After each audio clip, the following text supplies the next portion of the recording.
मेरे प्यारे आका सल्लल्लाहु अलैहि वसल्लम के प्यारे दीवानों, ठंडे दिमाग से सोचो, दिलो दिमाग को हाजिर कर सोचो, कितनी गुनाहों की गंदगियां हमारे वजूद पर लगी हैं। कभी कभी तो हम नौजवानों से कहते हैं चलो नमाज पढ़ने, हजरत हम नापाक हैं, अल-अयाज़ु बिल्लाह, खड़े रहकर कहीं पेशाब कर रहे हैं। मुसलमान और नापाक, मुसलमान और गंदा, मुसलमान और इस तरीके से जिंदगी, कहाँ जा रहे हो आप? जरा सोचो। ये झारखंड के इलाके के अंदर बहुत सारे कारोबारी लोग हैं, बहुत सारे पढ़े लिखे लोग भी हैं, लेकिन इतने नौजवान यहाँ पर इतने नौजवान आपको बहुत सारे नौजवान ऐसे मिलेंगे जिनको कुछ भी नहीं आता, बस उठते हैं, बैठते हैं, खाते हैं, चलते हैं, जिंदगी गुजार रहे हैं। खुदा की कसम, तुम मुसलमान हो, बहुत कीमती हो, अपना मकाम समझो, अपना मर्तबा समझो, कुछ सीख लो, दीन सीख लो, अल्लाह के रसूल की मोहब्बत सीख लो। जानते हो आप, मैं बहुत जिम्मेदारी से अर्ज करता हूँ, उलमा बैठे हुए हैं, मेरी गलती होगी तो मेरी इस्लाह फरमाएंगे। दारुल उलूम कायम करना ये फर्ज किफाया है, लेकिन मकातिब कायम करना ये फर्ज ऐन है। ये जुमला याद रखिएगा, दारुल उलूम कायम करना फर्ज किफाया है, लेकिन मकातिब कायम करना ये फर्ज ऐन है। इसलिए कि दारुल उलूम के अंदर एक आलिम बनेगा और आलिम बनना फर्ज किफाया है, लेकिन मकतब के अंदर पहुंचकर जरूरियात जितना इल्म हासिल करना ये फर्ज है। आज हमने मकातिब पर तवज्जो नहीं दी। आज हमारी कौम के बच्चे गली कूचों के अंदर भटकते घूम रहे हैं, हमारे पास मकतब नहीं। मैं बड़ी माजरत के साथ हाथ जोड़कर अर्ज करता हूँ, आप लोग हमें बुलाते हैं, अल्लाह आपको सलामत रखे। आप हजरत सैयद साहब किबला को बुलाते हैं, अल्लाह आपको सलामत रखे। शौरा को बुलाते हैं, अल्लाह आपको सलामत रखे। महफिल सजाते हैं, अल्लाह आपको सलामत रखे। लेकिन मेरी गुजारिश को कबूल कर लो, खुदा के लिए आप अपने इलाकों के अंदर मोहल्ले मोहल्ले में मकतब कायम करो, ताकि आपका बच्चा कुरान सीख ले, आपका बच्चा नमाज सीख ले, आपका बच्चा वुजू का तरीका सीख ले, आपका बच्चा कुरान पढ़ना सीख ले। अगर आपने ये इंतजाम नहीं किया और आपने इतने बड़े बड़े जलसे किए, आपका कोई फायदा नहीं है। इसलिए कि अगर आपका बच्चा कुरान पढ़ना नहीं जानता तो आप मर जाएंगे, वो आपको इसाले सवाब करने की ताकत नहीं रखेगा। आप जरा सोचो तो सही, कहां जा रही है हमारी कौम, किस तरफ जा रही है। और याद रखो, मुसलमानों के सीने से इस्लाम के निकलने की पोजीशन अगर ये है, मैं कहूं तो गलत न होगा कि टिमटिमाते दिए की तरह इस वक्त मुसलमानों के सीने में इस्लाम है। बहुत सारी गैर इस्लामी जो है आदतें और रस्म रिवाज हमारे मुआशरे में दाखिल हो चुकी हैं, और हमारे मुसलमान को इसके बारे में कोई इल्म भी नहीं है। मुसलमानों होश के नाखून लो, इस्लाम की तरफ आओ, इल्म की तरफ आओ, गली गली और कूचे कूचे के अंदर मकातिब कायम करो। अपने बच्चों को कुरान सिखाओ, अपने बच्चों को मसाइल सिखाओ, अपने बच्चों को उर्दू सिखाओ। जितना इल्म हासिल करना फर्ज है वो इल्म सिखाओ, ताकि तुम्हारे बच्चे की नमाज दुरुस्त हो, ताकि तुम्हारे बच्चे का कुरान दुरुस्त हो, ताकि तुम्हारा बच्चा इल्म दीन से आरास्ता हो जाए। अगर इस पर तुमने तवज्जो नहीं दी तो याद रखना, मैंने एक वाकया सुना था, बड़ा अजीब वाकया है। एक बुजुर्ग थे जिनको अल्लाह ने बुजुर्गी भी अता फरमाई थी और माल भी बेपनाह अता फरमाया था, लेकिन औलाद की पोजीशन ऐसी थी कि माल की मोहब्बत उनके दिल में बेपनाह थी। बाप से भी मोहब्बत करते थे, लेकिन माल से बाप से ज्यादा मोहब्बत करते थे। अल्लाह अकबर। बाप ने सोचा और देखा कि जरा दुनिया वालों के सामने दुनिया की मोहब्बत को जो है वो आश्कार करके बता दूं कि दुनिया के लोग माल से कितनी मोहब्बत करते हैं और आज का माहौल कितना खराब हो चुका है। ये बताने के लिए जब उस बुजुर्ग को ये महसूस हुआ कि अब मेरी जिंदगी ज्यादा नहीं है, तो उन्होंने वसीयतनामा लिखा और वसीयतनामे में ऊपर लिख दिया कि जब मैं इस दुनिया से चला जाऊं और मेरे जनाजे को जब रखा जाए तो सबसे पहले नमाज जनाजा से पहले इस पर्चे को, इस लिफाफे को खोला जाए और पढ़ करके सुनाया जाए। क्योंकि बुजुर्ग के पास माल बहुत था, बेपनाह माल था, सब जानते थे कि इनके पास दौलत की कोई कमी नहीं। लेकिन जब जनाजा रखा गया, इमाम साहब भी मौजूद थे, तो बेटा दौड़ता हुआ आया। बड़े बेटे ने कहा, इमाम साहब रुक जाइए, मेरे अब्बा का वसीयतनामा मौजूद है, अब्बा ने वसीयतनामा दिया था, इसको पढ़ करके सुना दीजिए। इसमें लिखा, मेरे वालिद साहब ने वसीयतनामे के सिलसिले में एनवलप पर लिखा था, लिफाफे पर, कि जब मैं मर जाऊं और मेरा जनाजा रखा जाए तो जनाजा पढ़ने से पहले इस वसीयतनामे को पढ़ा जाए। इमाम साहब ने खोला, उसमें वसीयत लिखी हुई थी, जिस शख्स को मेरी दौलत चाहिए वो मेरी नमाज जनाजा न पढ़े। जिस शख्स को मेरी दौलत चाहिए वो मेरी नमाज जनाजा न पढ़े। बड़े मालदार थे, बेशुमार लोग नमाज जनाजा में आए थे, लेकिन जब वसीयत सुनी एक एक करके सब खिसकने लगे, एक एक करके सब खिसकने लगे।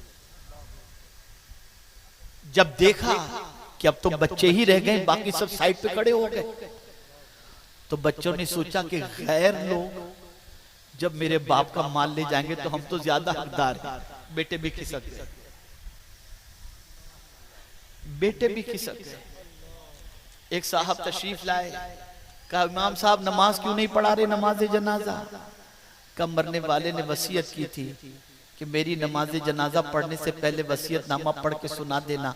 मैंने वसीयतनामा पढ़ करके सुनाया, सब खिसक गए। ये है दुनिया। अगर अपने बच्चों के लिए आपने माल छोड़ा और दीन नहीं छोड़ा, यही हाल होगा। इसलिए बहुत सारे बच्चे माँ बाप के मरने का इंतजार और दुआएं करते हैं ताकि इनकी दौलत के ऊपर कब्जा किया जा सके। कहां जा रहे हो? आज झारखंड का इलाका, आप लोग, आप में से बहुत सारे खुशहाल ऐसे हैं जो चाहें तो कई मकातिब इलाकों के अंदर कायम कर दें। मैं आपको यकीन के साथ कहता हूं, अगर आज आप लोगों ने मकातिब कायम नहीं किए तो आपकी नस्लों के अंदर इस्लाम बाकी रखना बहुत मुश्किल होगा, बहुत मुश्किल, यानी बहुत मुश्किल। मैं इतना बड़ा मजमा है, अगर मैं इस मजमे में से किसी से पूछूं कितने लोग कुरान सही तौर पर पढ़ना जानते हैं, वल्लाह मैं यकीन के साथ कहता हूं शायद ही कुछ लोग हाथ उठा पाए। नहीं जानते कुरान पढ़ना। जब आप नहीं जानते आपकी नस्लें क्या जानेंगी? और जब कुरान नहीं जानेंगे तो आप मुझे बताइए नमाज कैसे दुरुस्त होगी? और जब नमाज दुरुस्त नहीं होगी तो फिर आप मुझे बताइए अंजाम क्या होगा? खुदा के लिए होश के नाखून लो, अल्लाह की बारगाह में तौबा करो, अल्लाह की तरफ रुजू करो, अल्लाह की तरफ पलट आओ, गुनाहों से रिश्ते को तोड़ो, दीन से रिश्ते को मजबूत करो। जब आपने इस कॉन्फ्रेंस का नाम दीन हक कॉन्फ्रेंस रखा है तो दीन की तरफ पलट आओ ना। कभी आपने सोचा इस दीन को हम तक पहुंचाने के लिए इमाम हुसैन ने अली अकबर की कुर्बानी दी?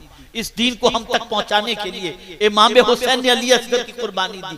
क्या पहुंचाना था हम तक? क्या माल पहुंचाया इमाम हुसैन ने?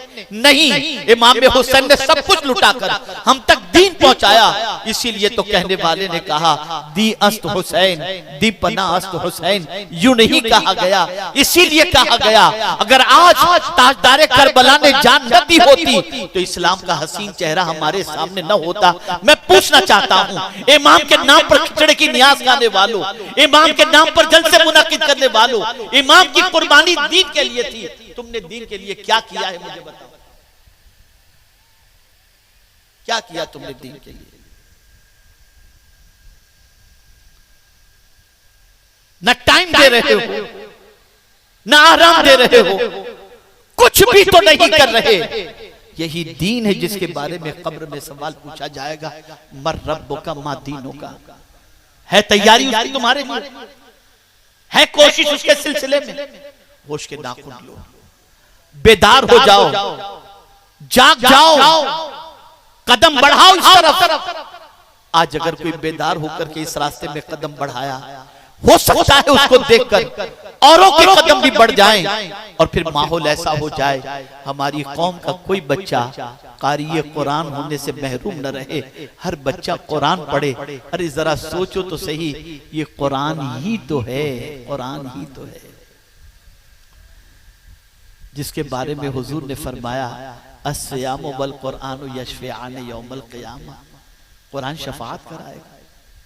आप जरा सोचो, ऐ रसूल आज़म सल्लल्लाहु अलैहि वसल्लम के दीवानों, तो आज मेरा पैगाम आपकी समाअतों के हवाले बस यही है, आज से तौबा कर लो, किए हुए गुनाहों से सच्चे दिल से तौबा कर लो। याद रखो आज तौबा कर लो, अल्लाह ने मौका दे दिया है। अल्लाह तौफीक भी अता फरमाए। आज तौबा का मौका है, फिर तौबा का मौका नहीं मिलेगा। अल्लाह की बारगाह में सच्चे दिल से तौबा करके रुजू कर लो और गुनाहों से बचने का अहद करो। मेरे प्यारे आका सल्लल्लाहु अलैहि वसल्लम के प्यारे दीवानों, आइए हम सब मिलकर अल्लाह की बारगाह में सच्चे दिल से तौबा कर लें कि रब्बे कदीर ने फरमाया वतूबू इलल्लाहि जमीअन अय्युहल मुमिनून, ऐ ईमान वालो तुम सब मिलकर अल्लाह की बारगाह में तौबा करो ताकि अल्लाह तुम्हें कामयाबी अता फरमाए। और आज यहाँ से अहद करके उठो, हम हर मोहल्ले के अंदर मकतब कायम करेंगे। सुन्नी सहीहुल अकीदा किसी आलिम के पास आलिम को मुकर्रर करेंगे और बच्चों को वहाँ पर इल्म है जो है वो सिखाएंगे, इल्म दीन की दौलत से माला माल करेंगे। आइए इस अहद के साथ अल्लाह की बारगाह में तौबा करते हुए अपनी गुफ्तगू को अपनी गुफ्तगू को मैं मुकम्मल करूं। आइए सच्चे दिल से तौबा कर लेते हैं। अस्तगफिरुल्लाह अस्तगफिरुल्लाह अस्तगफिरुल्लाह रब्बी मिन कुल्ली ज़म्बिन व अतूबु इलैहि व मा अलैना इल्लल बलागुल मुबीन। तौबा की एक सूरत ये भी है कि किसी पीरे तरीक़त के हाथ में हाथ देकर हम उनके ज़रिए से गौसे आज़म के सिलसिले में दाखिल हों और अल्लाह से जो हमने अहद किया है तो उससे तजदीद वफ़ा फिर करें। हमारे हज़रत जिनका खिताब आपने समात फरमाया सिलसिले आलिया कादरिया बरकातिया के शेख तरीक़त भी हैं, तो जो हज़रत के ज़रिए से किबला कायदे मोहतरम के ज़रिए से गौसे आज़म के सिलसिले में मुरीद होना चाहते हैं और तौबा करके गौस पाक के सिलसिले में दाखिल होना चाहते हैं, हज़रत जैसा पढ़ाते हैं वैसा पढ़ें। ख़वातीन भी अगर मुरीद होना चाहती हैं गौसे आज़म के सिलसिले में तो वो भी मुरीद हो सकते हैं। सरकार गौस पाक के सिलसिले में मुरीद होने का फ़ायदा ये है कि गौसे पाक फरमाते हैं कि मेरे मुरीद पर मेरा साया ऐसे है जैसे आसमान का साया ज़मीन पे होता है। तो ये बड़ी सआदत की बात है और गौसे पाक का सिलसिला फिर वो भी बरकाती फैज़ान के ज़रिए से मिले, बड़ी सआदत है। तो हज़रत मुरीद करेंगे, जैसा पढ़ाते हैं पढ़ें, फिर उसके बाद निकाह की तकरीब होगी इंशाअल्लाह। पढ़िए बिस्मिल्लाहिर्रहमानिर्रहीम बिस्मिल्लाहिर्रहमानिर्रहीम अस्तगफिरुल्लाह रब्बी मिन कुल्ली ज़म्बिन व अतूबु इलैहि। तौबा करते हैं पिछले सारे गुनाहों से, आज के बाद हर गुनाह से बचने की कोशिश करेंगे। हर फर्ज वाजिब और सुन्नत उनके वक्तों पर अदा करने की कोशिश करेंगे। हम सिलसिले कादरिया नूरिया बरकातिया में दाखिल होते हैं। ए अल्लाह हमें गौसे पाक के ग़ुलामों में कबूल फरमा।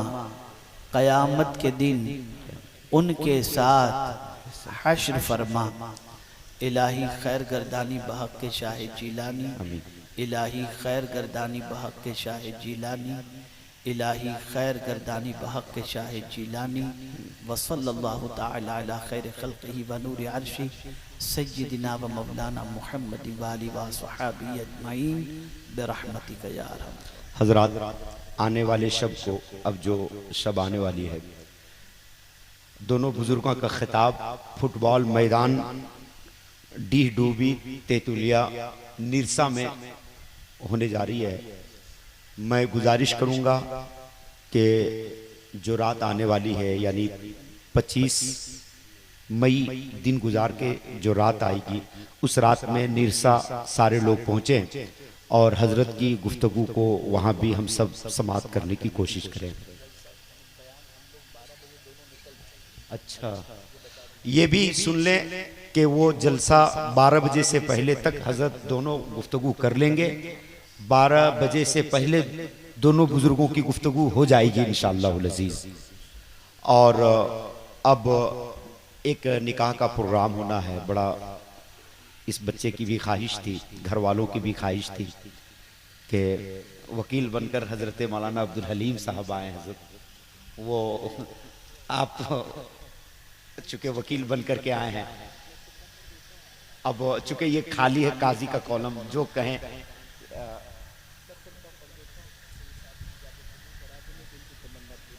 जी जी